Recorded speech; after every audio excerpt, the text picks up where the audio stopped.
Le président américain Donald Trump crée un immense fonds de la victoire de l'Ukraine qui sera financé par la Chine. En fait, Donald Trump a eu l'idée d'alimenter un fonds spécial avec l'argent provenant des nouvelles taxes imposées à la Chine. Elle a été osée à la Chine, et plus tard, avec cet argent, acheté aux forces armées ukrainiennes une quantité indécente d'armes. Et le nom fonds de la victoire, Donald Trump ne l'a pas choisi par hasard, car selon des informations privilégiées, il est convaincu que si Vladimir Poutine, avec qui il a parlé aujourd'hui au téléphone, ne s'engage pas dans des négociations adéquates pour mettre fin à la guerre, alors la seule issue à ce conflit sera précisément la victoire de l'Ukraine. Le journal The Telegraph ajoute « Ce n'est plus une simple idée,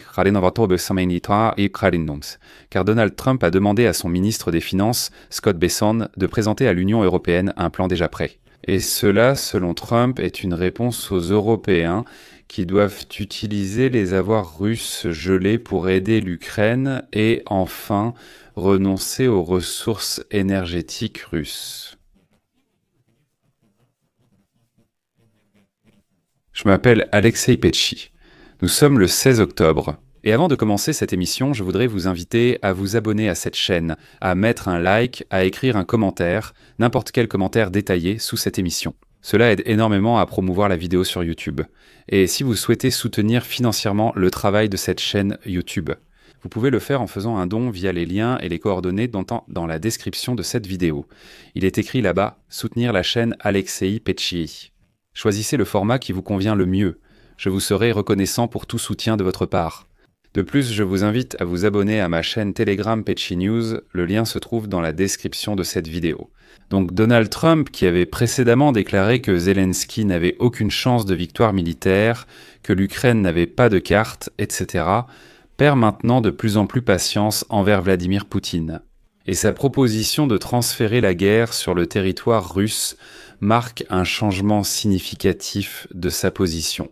Vous vous rappelez comment Donald Trump suggérait qu'il fallait frapper la Russie fortement, sinon l'Ukraine ne gagnerait pas en défense. Le 15 octobre, Donald Trump déclare que l'Ukraine s'apprête à lancer une offensive et que lui et Zelensky vont justement discuter de cette question le 17 octobre. La déclaration de Donald Trump a été relayée par Pete Hegseth, ministre de la Défense américain, qui a affirmé lors d'une réunion de l'OTAN à Bruxelles que les États-Unis soutiendraient Kiev, par des moyens que seuls les États-Unis peuvent mettre en œuvre si la Russie continue d'éviter les négociations de paix à Bruxelles.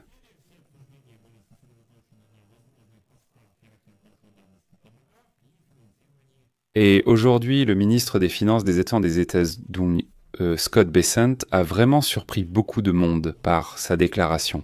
Alors que tout le monde parlait des Tomahawks, des négociations entre Poutine et Donald Trump, Bessent déclare, je cite, « Le président Trump a chargé l'ambassadeur et moi-même d'informer nos alliés européens que nous soutiendrons n'importe quel nom.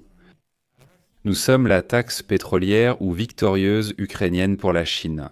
Mais nos alliés ukrainiens ou européens doivent être prêts à suivre leur exemple. Nous répondrons si nos partenaires européens nous rejoignent. » Mais que propose Donald Trump et de quoi nous parle Bessent? Donc selon Bessent, la stratégie prévoit l'introduction d'un droit de douane de 500% sur les importations en provenance de Chine et les fonds ainsi obtenus seront utilisés pour acheter des armes pour l'armée ukrainienne. Bien sûr, j'ai du mal à croire à ces 500%, mais vous avez compris l'essentiel. Si l'Europe coopère avec les États-Unis, Washington est prêt à imposer de lourds droits de douane à la Chine.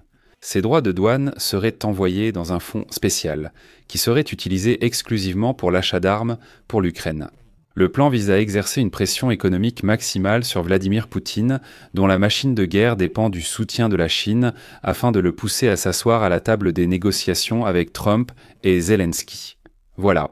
Des sources diplomatiques à Washington ont confié au Télégraphe que l'imposition de sanctions contre la Chine pour l'achat de pétrole russe avait déjà fait face à des obstacles des gouvernements européens. Les membres de l'OTAN, qualifiant Pékin de complice déterminé de la guerre menée par la Russie contre l'Ukraine, cependant de nombreux États membres de l'Alliance, y compris le Royaume-Uni, refusent de qualifier la Chine d'ennemi.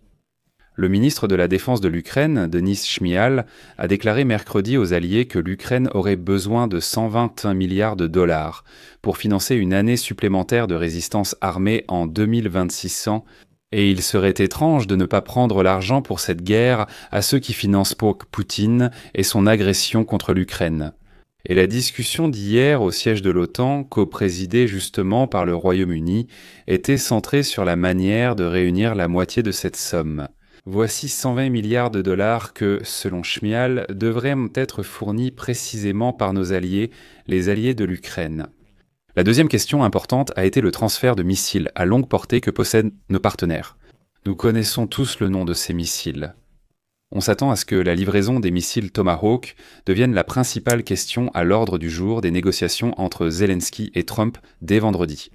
Mais il est également connu que, grâce à la livraison des Tomahawk, Trump tente de pousser le chancelier allemand Friedrich Merz à enfin livrer les missiles Taurus. C'est comme pour les chars. Les Allemands acceptent de livrer les Taurus, mais attendent que les Américains livrent leurs missiles d'abord. Et cela montrera qu'ils ne sont pas les seuls à aller vers l'escalade. C'était pareil à l'époque. Les Allemands voulaient livrer des chars Léopard 2, mais seulement après la livraison symbolique d'Abrams par les Américains. Ici, c'est la même histoire. Et là, Trump déclare que l'Ukraine s'apprête à lancer une offensive, pour laquelle il faudra des Tomahawk et plus d'armes pour le front. Des sources dans les pays européens de l'OTAN ont déclaré qu'elles soutiennent cette démarche, qui donnera à l'Ukraine plus de possibilités de frapper des cibles russes loin derrière les lignes de front. Ils admettent toutefois que la décision revient uniquement au président des États-Unis. Si Donald Trump accepte, on s'attend à ce que les pays européens doivent payer à la fois les missiles et la formation selon le schéma OTAN-Plural, dans lequel les armes américaines sont fournies à l'Ukraine aux frais des gouvernements européens. Il convient ici de citer Pete Hegseth, qui a laissé entendre que Washington est prêt à fournir la puissance de feu nécessaire à l'Ukraine pour parvenir, comme il l'a dit, à la paix par la force. Citation. Sous le président Trump, on a surtout appris l'usage actif de la force pour instaurer la paix. La paix s'obtient par la force, non par des paroles ou des gestes. Elle vient quand vous avez des capacités réelles que vos adversaires respectent. Si cette guerre ne se termine pas, s'il n'y a pas de voie vers la paix à court terme, alors les États-Unis, avec nos alliés, prendront les mesures nécessaires pour faire payer à la Russie son agression continue. Si nous devons franchir cette étape, le ministère américain de la Défense est prêt à contribuer de manière que seuls les États-Unis peuvent le faire. Je noterai aussi qu'au cours des quelques mois qui ont suivi les négociations infructueuses avec Poutine en Alaska, Trump a commencé à soutenir l'Ukraine de manière plus active. Le mois dernier, il a surpris Zelensky en affirmant que Kiev pouvait, je cite, « restituer à l'Ukraine toute son intégrité ». Bien qu'auparavant, comme vous vous en souvenez, il était inflexible sur le fait que l'Ukraine devrait céder des territoires à la Russie comme prix pour tout accord de paix. Eh bien, Trump travaille maintenant en coordination avec ses partenaires. Par exemple, mercredi 15 octobre, le gouvernement britannique a imposé des sanctions contre les deux plus grandes compagnies pétrolières russes. Il s'agit de Lukoil et Rosneft, et en plus 50 étains pétroliers de la flotte Fantôme. Donc ces deux compagnies y sont considérées comme stratégiquement importantes pour le Kremlin. Parce que Rosneft est le plus grand producteur de pétrole en Russie, représentant environ 40% de la production totale du pays. Eh bien, Lukoil est la deuxième plus grande entreprise, ayant la plus grande présence à l'étranger parmi ses homologues nationaux. Donc, si d'autres pays européens suivent de l'exemple de la Grande-Bretagne, Trump n'aura d'autre choix que de mettre en œuvre son plan pour le fond de la victoire pour l'Ukraine. Je vais m'arrêter ici pour l'instant. Donnez votre avis et vos conclusions dans les commentaires sous cette vidéo, abonnez-vous à la chaîne, activez la cloche et n'oubliez pas de mettre un like. C'est tout pour aujourd'hui.